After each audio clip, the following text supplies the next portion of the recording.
Hello friends, நம்ம இப்போ பார்க்க போகிற டாபிக் என்னென்னா ஃபேக் எக்ஸ்பீரியன்ஸ் சர்டிஃபிகேட். இது எப்படியெல்லாம் ரெடி பண்ணுவாங்க அப்படின்றத பற்றி பார்ப்போம். நம்ம நார்மலாக இந்த எக்ஸ்பீரியன்ஸ் சர்டிஃபிகேட்டுன்னு பார்த்தீங்கன்னாக்கா என்ன பண்ணுவாங்கனாக்கா, அந்த கம்பெனியினுடைய லெட்டர் பேட் ஜெராக்ஸ் எடுத்தோ இல்லைன்னாக்கா அதில் டைப் பண்ணி ஒரு கலர் ஜெராக்ஸ் எடுத்து அதை டைப் பண்ணி கொடுக்கக்கூடிய ஒரு மெத்தட் ஒன்று கொடுத்தான்னாக்கா அது கீழே சைனுக்குன்னெலாம் பார்த்துட்டு அது போய் வெரிஃபை பண்ணான்னா இல்லவே இல்லை அப்படின்னு சொல்லிட்டு இல்லாத ஒரு கம்பெனி பேரில் லெட்டர் பேடை போட்டு கொடுத்தாலும் மாட்டிக்குவோம். அவன் இந்த மாதிரி கொடுக்குறது மாட்டிக்குவோம். இது எல்லாம் இல்லாமல் புதுசாக ஒரு மெத்தடில் வந்து பண்ணதை வந்து பற்றி நான் இப்போ நம்ம டிஸ்கஸ் பண்ண போகிறோம். என்ன பண்ணுவாங்கனாக்கா, நார்மலாக வந்து கம்பெனி இருக்கும், அதாவது ஆர்ஓசியில் ரெஜிஸ்டர் ஆஃப் கம்பெனிஸில் வந்து லிஸ்டர்டு கம்பெனி வந்து இருக்கும். அந்த கம்பெனி வந்து க்ளோஸ் பண்ண கம்பெனியாக இருக்கும். ஆர்ஓசியில் வந்து என்னென்னா க்ளோஸ்டு கம்பெனிஸ்ன்னுட்டு லிஸ்ட்டு ஒன்று பார்த்தீங்கன்னாக்கா அது ஒரு பெரிய லிஸ்ட்டு இருக்குது.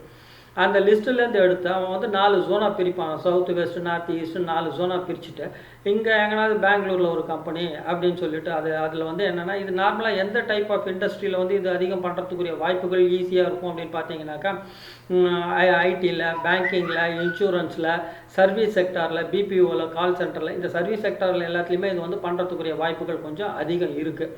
இது ஏற்கனவே ஒரு கேஸ் ஒன்று இருக்குது, அந்த கேஸை பற்றி நான் அப்புறம் சொல்கிறேன். நான் இந்த சர்வீஸ் செக்டாரில் வந்து செய்யறதுக்கு வந்து என்னென்னா, அந்த மாதிரியான டைப் ஆஃப் கம்பெனி ஒன்றுத்தை வந்து ஆர்ஓசியில் இந்த ஏரியாவில் பூனேயில் எங்கே நியர்பை மெட்ரோ சிட்டியில் தேட மாட்டான். நியர்பை சிட்டியில் வந்து எங்கே அவன் வந்து கம்பெனி க்ளோஸ் பண்ண கம்பெனி அப்படின்னு லிஸ்ட் எடுத்தானாக்கா ஒரு 10 வருஷம் ரன் ஆன கம்பெனி அப்படின்றது பார்த்துட்டு அவன் அந்தளவுக்கு அவன் ரொம்ப இன்டெப்த்தாலாம் பார்க்க மாட்டான். ரன் ஆன கம்பெனியை பார்த்துட்டு க்ளோஸ் பண்ணிட்டான், அவன் மேலே வந்து பிளாக் லிஸ்டட் அப்படின்னு சொல்லிட்டு ஆர்ஓசியில் இருக்குது, க்ளோஸ் ஆகிருக்கு கம்பெனி அப்படின்னாக்கா அந்த கம்பெனி பேரில் வந்து இவன் ஒரு வெப்சைட் ஒன்று க்ரியேட் பண்ணுவான். டொமைன் நேமு வெப்சைட்டு க்ரியேட் பண்ணுறது, அதுக்கு வந்து ஒரு 4 mail ID, contactors, admin, HR, GM at ABC IT services அப்படின்னு சொல்லிட்டு இது வந்து என்னென்னாக்கா, இது எல்லாத்துக்குமே ஒரு பொதுவாக பொருந்துகிற மாதிரியான நேம் எப்படின்னு பார்த்தீங்கன்னாக்கா, ஒரு கம்பெனி பேர் ஐடி சர்வீசஸ் அப்படின்னு சொல்லிட்டு போட்டானாக்கா அவன் வந்து கால் சென்டராகவும் இருக்கலாம், பிபிஓவும் இருக்கலாம், ஐடியாகவும் இருக்கலாம், இது பேக் ஆஃபீஸ் சப்போர்ட்டு, பேங்கிங்க்கு பேக் ஆஃபீஸ் சப்போர்ட்டாகவும் இருக்கலாம், கலெக்ஷன் ஏஜென்ட்டாகவும் இருக்கலாம். இது மாதிரி எல்லா சர்வீஸையுமே அவன் பண்ண முடியும் ஐடி சர்வீசஸ்ன்னு பக்கத்தில் பேரை போட்டுக்கினாக்கா. இது மாதிரி ஒரு ஐடி சர்வீசஸ்ன்னு ஒரு வெப்சைட் ஒன்றுத்தையும் க்ரியேட் பண்ணிடுவான். க்ரியேட் பண்ணிவிட்டு அட்ரஸ் இருக்கும், மெயில் ஐடி இருக்கும், ஒரு 10 பேஜ் வெப்சைட்டில் வந்து 10 பேஜும் இருக்கும். அவனுடைய ப்ராடக்ட்டு எல்லாமே அவனுடைய ஏற்கனவே பண்ணதனுடைய காப்பி பேஸ்ட் பண்ண போகிறான். அதே மாதிரியே பண்ணிவிட்டு இது address, phone number, mail ID எல்லாமே இருக்கும். மெயில் ஐடி இருந்தோடனே ஓகே, இது மாதிரி ஒன்றுத்துக்கு ஆர்ஓசியில் பிளாக் லிஸ்டட் கம்பெனி லிஸ்ட்டு எடுத்து அது பேரில் வெப்சைட் க்ரியேட் பண்ணிட்டான். க்ரியேட் பண்ணிவிட்டு கீழே வந்து என்ன பண்ணுறான்னாக்கா, அவன் வந்து ஒரு 100, 200, 300, 400, 500 பேருக்கு வந்து என்னென்னா ஒரு லிஸ்ட் எடுத்து அவங்களுக்கு வந்து என்னென்னா எக்ஸ்பீரியன்ஸ் சர்டிஃபிகேட்டும் கொடுக்குறான். எக்ஸ்பீரியன்ஸ் சர்டிஃபிகேட் கொடுக்கும்போது என்ன பண்ணுவான்னாக்கா, ஆஃபர் லெட்டர் கொடுப்பான், அப்பாயின்மெண்ட் லெட்டர் கொடுப்பான், அதுக்கப்புறம் வந்து என்னென்னாக்கா பே ஸ்லிப்பு கொடுப்பான், பிஎஃப் நம்பர் கொடுப்பான், இஎஸ்ஐ நம்பர் கொடுப்பான், இது best employee performance award certificate எல்லாம் கொடுத்துருப்பான். அதுக்கப்புறம் வந்து என்னென்னாக்கா அவனுக்கு ரிலீவிங் ஆர்டர் கொடுப்பான், எக்ஸ்பீரியன்ஸ் சர்டிஃபிகேட் கொடுப்பான். இது எல்லாமே வந்து என்னென்னாக்கா அவன் ப்ரமோஷன் ஆயிருந்தான், இந்த பீரியடில் 5 வருஷம் 7 வருஷம் அங்கே வேலை செஞ்சான்னு ஒரு சர்வீஸ் சர்டிஃபிகேட் இருந்ததுனாக்கா இது எல்லாத்துக்குமே அவன் வந்து பக்காவாக ரெக்கார்டு ரெடி பண்ணி அவன் பேரில் ஒரு ஃபைலை போட்டு உங்கள் கையில் ஹெச்ஆருக்கு கொடுத்துட போகிறான். அது அந்த எம்ப்ளாயி அவன் ஃபேக் சர்டிஃபிகேட் வாங்குறானோ அவன் கையில் கொடுக்க போகிறான். இந்த டாக்குமெண்ட்டை மொத்தத்தையும் வந்து இவன் புதுசாக சேர்ற கம்பெனியில் கொடுத்தான்னாக்கா இவங்க செக் பண்ணுறவங்க எப்படி செக் பண்ணுவாங்கனாக்கா, private limited company, public limited company அப்படின்னாக்கா ஆர்ஓசியில் நார்மலாக வந்து எப்படி செக் பண்ணுறதுன்னு பார்த்தோன்னா ஆர்ஓசியில் போய் செக் பண்ணுவோம். ஆர்ஓசியில் போனோடனே அந்த கம்பெனி இருக்க போகுது, அது பிளாக் லிஸ்டட். என்னப்பா அந்த கம்பெனினாக்கா, சார் அந்த கம்பெனி மூடிட்டாங்க, அதனால் நான் வந்து வேறு வேலை தேடிட்டு வந்துட்டேன் நான் அப்படின்ட்டு இவன் வந்தவன் சொல்ல போகிறான். சொன்னானாக்கா சரி ஓகே அப்படின்னு சொல்லிட்டு அந்த ஆர்ஓசியில் பார்த்தீங்கன்னாக்கா அந்த கம்பெனி பேர் இருக்கும். சரி, அந்த கம்பெனியோட வெப்சைட்டு போய் ஹெச்ஆரில் வந்து செக் பண்ணணும்ல உன்னோட ஃபேக் எக்ஸ்பீரியன்ஸ் சர்டிஃபிகேட்டான்னு செக் பண்ணணும்ல. அது பார்த்தானாக்கா வெப்சைட்டு போனால் வெப்சைட் இருக்கும், அதில் வந்து டேரக்டர்ஸ் அது இதுன்னு சொல்லிட்டு அதில் ஒரு 10 பேர் 5 பேரோ இருக்க போகிறான். இருந்ததுக்கப்புறம் இந்த எக்ஸ்பீரியன்ஸ் சர்டிஃபிகேட்டில் கீழே வந்து என்னன்னாக்கா ஹெச்ஆர் டைரக்டர் குல்தீப் சிங் அப்படின்னு சொல்லிட்டு ஒரு சைன் ஒன்று இருக்க போகுது. அவனோட மொபைல் நம்பர் இருக்கும், மெயில் ஐடி மேலே மெயில் ஐடி ஹெச்ஆர் அட் அந்த ITservices.com அப்படின்ட்டு சொல்லிட்டு இருக்க போகுது. மெயில் ஐடி இருக்கும், அதுக்கப்புறம் பேர், ஃபோன் நம்பரு எல்லாமே இருக்க போகுது. கம்பெனி பேர், அட்ரஸு, லேண்ட்லைன் நம்பர் இருக்கும். லேண்ட்லைனுக்கு ஃபோன் பண்ணால் ஒரு சில நேரங்கள் வந்து யாராவது லேடிஸ் எடுத்து பேசுறதுக்குரிய வாய்ப்பு இருக்குது.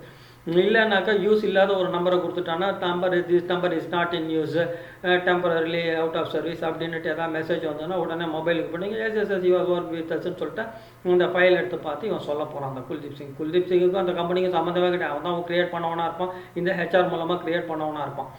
உடனே வந்து எஸ்எஸ்எஸ் you are work with so you can send the review form, அந்த இது என்ன எக்ஸ்பீரியன்ஸ் ரெஃபரல் ஃபார்ம் அனுப்புங்க நீங்கள், I will fill it and I will send it back you அப்படின்னு சொல்லிட்டு சொன்ன உடனே ஓகேன்னு சொல்லிட்டு இவன் அந்த ஃபார்ம் அனுப்ப போகிறான்.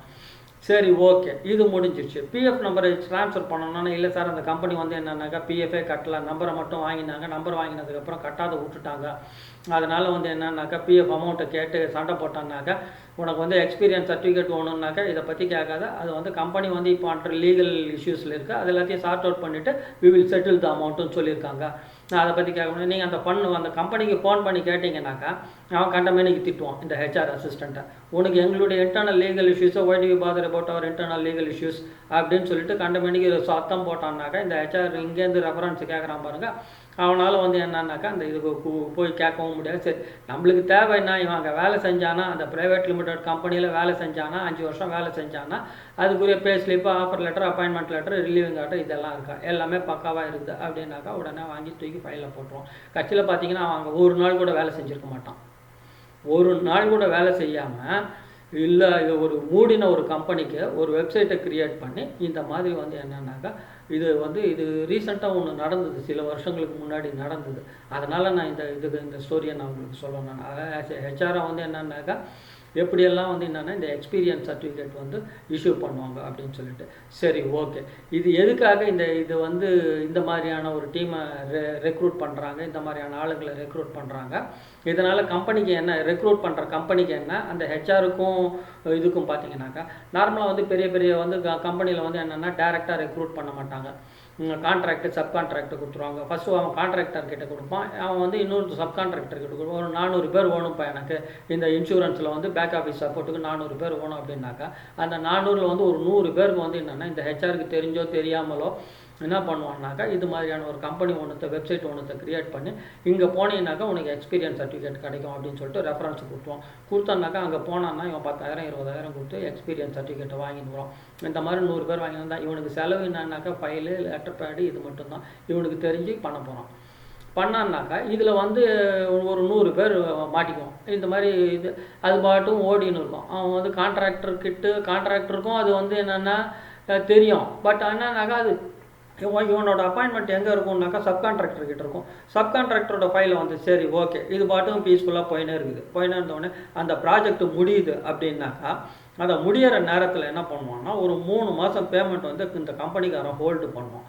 3 மாதம் பேமெண்ட்டை ஹோல்டு பண்ணிவிட்டு அதுக்கப்புறம் என்ன பண்ணுவோம்னாக்கா இந்த 3 மாதம் ஹோல்டு பண்ண உடனே 3ஆவது மாதம் என்ன பண்ணுவோம்னாக்கா இது வந்து we are going to review the employees certificate verification அப்படின்னு சொல்லிட்டு ஒரு கான்செப்ட் ஆரம்பித்த உடனே ஐயோ என்னடா இதுன்னுட்டு கான்ட்ராக்டருக்கு பிரச்சனை கிடையாது, ஏன்னா அந்த பேமெண்ட் எல்லாம் சப்கான்ட்ராக்டர்கிட்ட தான் போகுது, சப்கான்ட்ராக்டர் தான் வந்து இதுக்கு ரெஸ்பான்சிபிள் ஆகும். உடனே சரின்னு சொல்லிட்டு அதில் செக் பண்ணும்போது ஒரு 300 பேர் இருந்தாங்கன்னா அதில் ஒரு 100 பேருக்கு வந்து இந்த மாதிரியான எக்ஸ்பீரியன்ஸ் சர்டிஃபிகேட் இருக்கும். இது வந்து அந்த ஹெச்ஆருக்கோ அந்த கம்பெனிக்கோ தெரிஞ்சு கூட இருக்கலாம், தெரிஞ்சக்கூட. ஏன் அது தெரிஞ்சிருக்கலான்னாக்கா இந்த 3 மாதம் பேமெண்ட்டை வந்து இவன் ஹோல்டு பண்ணி தர முடியாது நான் அப்படின்னு சொல்லிட்டு அதை லீகலாக எடுத்துன்னு போய்டுவான். லீகலாக எடுத்துன்னு போயிட்டா கடைசியில் பாதிக்க போகிறது யாருன்னாக்கா இந்த 2 வருஷம் 3 வருஷம் வேலை செஞ்ச இந்த சப்கான்ட்ராக்டில் வேலை செஞ்ச பசங்க தான் வந்து என்னென்னா 3 மாதம் கழிச்சு 3 மாதம் 4 மாதம் சம்பளம் இருக்காது. சம்பளம் கேட்டான்னாக்கா என்னன்னாக்கா ஏன்பா உன்னோட சர்டிஃபிகேட் எக்ஸ்பீரியன்ஸ் சர்டிஃபிகேட் இது டூப்ளிகேட்டுன்னு கண்டுபிடிச்சிட்டாங்கப்பா அப்படின்னு சொல்லியாச்சுனாக்கா அந்த அவனும் வந்து என்னென்னா கேட்க முடியாது. நியாயமான சர்டிஃபிகேட்டோட இருக்கிறவன் வந்து என்னன்னாக்கா அவனுக்கு ஏதோ ஒரு பாதி சம்பளம் கொடுக்குறேன், கால் சம்பளம் கொடுக்குறேன் அப்படின்னு சொல்லிட்டு அவனை மட்டும் அதுலேருந்து ஒரு சில பேரை வந்து என்னென்னா வேலைக்கு எடுத்துக்கிறதுக்கு மெயின் கம்பெனியில் கான்ட்ராக்ட் கம்பெனியில் அவங்கள அப்படியே டாக்குன்னுட்டு தூக்குவாங்க. ஒரு பாதி பேரை வந்து அங்கேருந்து எடுப்பாங்க. இந்த மாதிரி வந்து என்னன்னாக்கா ஒரு இன்சூரன்ஸ் கம்பெனி ஒரு பேங்க் ஒன்றுத்தில் வந்து என்னென்னா ரீசெண்டாக வந்து என்னென்னா ஒரு 2-3 வருஷத்துக்கு முன்னாடி வந்து நடந்தது. அந்த ஹெச்ஆர் மேனேஜரை என்ன பண்ணான்னாக்கா ஒரு மூடின கம்பெனி பேர் வந்து ஆர்ஓசிலேருந்து எடுத்து அந்த ஆர்ஓசியிலேருந்து போயிட்டு அதே பேரில் ஒரு வெப்சைட் க்ரியேட் பண்ணி அதே பேர்லேயே வந்து என்னென்னாக்கா எல்லா டாக்குமெண்ட்டையும் ரெடி பண்ணி அதை வந்து என்னென்னாக்கா ஒரு ஹெச்ஆர் மேனேஜர் சைன் பண்ண மாதிரி ஒரு ஆள் அப்பாயிண்ட் பண்ணி அவனே செஞ்சு ஒரு 80 பேருக்கு கிட்டத்தட்ட வந்து என்ன பண்ணியிருக்காங்கனாக்கா அப்பாயின்மெண்ட்டு, கான்ட்ராக்டு, சப்கான்ட்ராக்ட் கம்பெனியில் அப்பாயின்மெண்ட்டு, அப்பாயின்மெண்ட்டு கொடுத்து அவங்களுக்கு வந்து என்னென்னா ஒரு 2 வருஷம் 3 வருஷம் வந்து என்னென்னா சம்பளம் கொடுத்துன்னே இருப்பாங்க. 3வது வருஷம் வந்து என்னென்னாக்கா இது மாதிரியான ஒரு இஷ்யூ ஒன்று வரும். வந்ததுனாக்கா அந்த டயத்தில் போய் அந்த கம்பெனி வெப்சைட்டை போய் பார்த்தோன்னா க்ளோஸ் பண்ணியிருப்பான். ஏன்னா 1000 2000 கொடுத்து தான் அவன் வெப்சைட்டை ஓப்பன் பண்ணியிருக்க போகிறான். அதனால் அவனுக்கு அதில் எந்த பெரிய விதமான நஷ்டமோ லாபமோ நஷ்டமோ ஒன்றும் கிடையாது. இந்த மாதிரி வந்து என்னென்னா ஃபேக் எக்ஸ்பீரியன்ஸ் சர்டிஃபிகேட்டு செஞ்சதை நான் பார்த்துருக்கேன். இந்த பேங்க் ட்ரான்ஸ்ஃபர் டாக்குமெண்ட்டு இது மாதிரி வந்து சேலரி வந்து உன்னோட பேங்க் ட்ரான்ஸ்ஃபரில் இருக்காமல் அது ட்ரான்ஸ்ஃபர் ப்ரூஃப் ஒன்று காட்டுப்பா அப்படின்னு சொல்லிட்டு கேட்டோன்னாக்கா, பேங்க் ஸ்டேட்மெண்ட் வேணும் அப்படின்னு கேட்டோன்னாக்கா, இல்லை சார் அதை வந்து என்னன்னாக்கா அந்த கம்பெனியில் வந்து கரண்ட் அக்கௌண்ட்டு அவங்களோட கார்பரேட் அக்கௌண்ட்டு, அதனால் வந்து எல்லாருக்கும் ஓப்பன் பண்ணாங்க. எம்ப்ளாய்மெண்ட் முடிஞ்ச உடனே அந்த அக்கௌண்ட்டை க்ளோஸ் பண்ணிவிடுவாங்க. க்ளோஸ் பண்ண உடனே அந்த பேங்க் ஸ்டேட்மெண்ட்லாம் போயிடுச்சு சார். அது வந்து கம்பெனியோட பர்சனல் ஃபைலில் வச்சுருந்தோன்னா அதோட வந்து வேணும்னாக்கா கம்பெனியில் தான் நீங்கள் கேட்கணும் அப்படின்னு சொல்லிடுவாங்க. இந்த மாதிரி வந்து என்னென்னா எக்ஸ்பீரியன்ஸ் சர்டிஃபிகேட்டை இதை கண்டே பிடிக்க முடியாது ஹெச்ஆரால் சுத்தமாக கண்டே பிடிக்க முடியாத அளவுக்கு பக்காவாக ரெடி பண்ணி கொடுப்பாங்க. இதுக்காக ஒரு பெரிய அதாவது ஃபேக் எக்ஸ்பீரியன்ஸ் சர்டிஃபிகேட் இஷ்யூ பண்ணுறதுக்குன்னே ஒரு கம்பெனி ஆரம்பிக்கிற ஆளுங்கள்லாம் இருக்காங்க. அதனால் வந்து என்னென்னாக்கா ஹெச்ஆர் வந்து கொஞ்சம் உஷாராக இருக்கணும். உஷாராக இருந்து இதெல்லாம் செக் பண்ணணும். பக்காவாக தரவாக வந்து யோசித்து பார்த்தீங்கன்னாக்கா அனுபவத்தில் உங்களுக்கு இந்த அனுபவம்லாம் பை எக்ஸ்பீரியன்ஸ் வந்து உங்களுக்கு இந்த மாதிரியான அனுபவம்லாம் கிடைக்கும். இதுதான் வந்து எனக்கு தெரிஞ்சு ஃபேக் எக்ஸ்பீரியன்ஸ். இதே மாதிரி இந்த ஆன்லைன் MBA அப்படின்றத பற்றி, ஆன்லைன் யூனிவர்சிட்டி இதை பற்றி நம்ம நெக்ஸ்ட் பார்ப்போம். Thank you very much. பை.